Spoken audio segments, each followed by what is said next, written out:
You know, as we begin to think about goals and dreams, given my circumstances, born in an abandoned building on a floor, being adopted, being labeled educable mentally retarded, failing twice in school, no college training, never worked for a major corporation, to believe that I had something of value. Have you ever thought about something you wanted to do and you talk yourself out of it? It's very important to realize that I found that most people fail in life not because they aim too high and miss.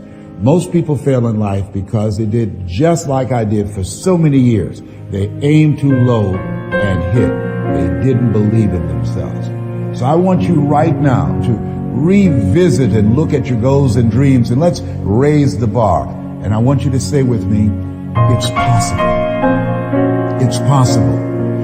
It's possible. I can do this. I can make this happen. No matter how bad it is or how bad it gets, I'm going to make it. It's possible.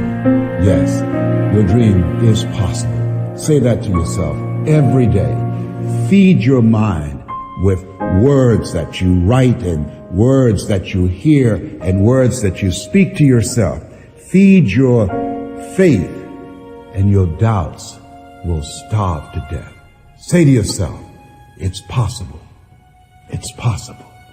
It's possible. Even when you have no evidence to point to, say to yourself, it's possible. There's nothing as powerful as a made-up mind. It's a struggle sometimes to do that, especially when you have people around you telling you that it's not possible, that you can't do it. And they're constantly pointing out your failures of the past, constantly reminding you of all of the things that you don't have going for you. I'm reminded of the story of two little boys that were playing on some ice during the winter. And as they got further out on this ice, one fell through the thin ice. And so the little fellow that was still on top of the ice, he was trying to save his little buddy. And he couldn't reach him. He was trying to pull him. He could see him through the thin ice as he got further away from him, struggling. And he couldn't reach him. And he was trying to break the ice, and he couldn't do it. And he looked around, and he saw a tree in the distance, and he ran.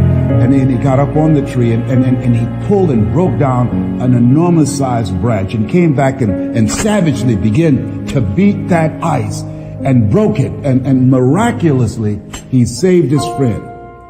And when the paramedics came, and they were able to revive this little boy, they were scratching their heads. They're trying to figure this out. Said, how could this little pruny fellow go up in a tree and break off a branch this size and then come back and beat and break the ice and save his friend? They thought it was just miraculous. It was baffling. And an old guy who was there said, I can tell you how he did it.